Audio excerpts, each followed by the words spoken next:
Bismillah, alhamdulillah. Çfarë do të thotë besimi në ditën e fundit?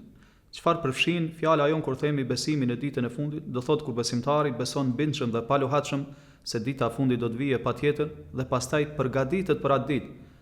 Dhe kjo i përfshin disa çështje. E para është që të besojmë në shenjat e Kiametit, të cilat kanë ndodhur apo që janë duke ndodhur apo që do të vinë. Po ashtu të besojmë në vdekjen dhe gjërat që vijnë pas vdekjes, siç është jeta në varr, pastaj fitnja në varr, ndëshkimin e varr apo shpërblimin e varr. Po ashtu të besojmë në fryrjen e surr, në daljen e njerëzve nga varret, në ringjalljen e njerëzve, tubimin e tyre, po ashtu me përballjen e tyre me tmerret dhe trishtimet e ditës së Kiametit.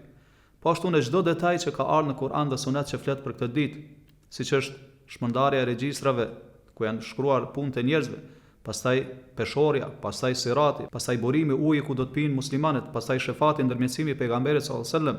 Po ashtu të besojmë në xhenet, po ashtu të besojmë në zjarr e gjëra tjera të kësaj natyre.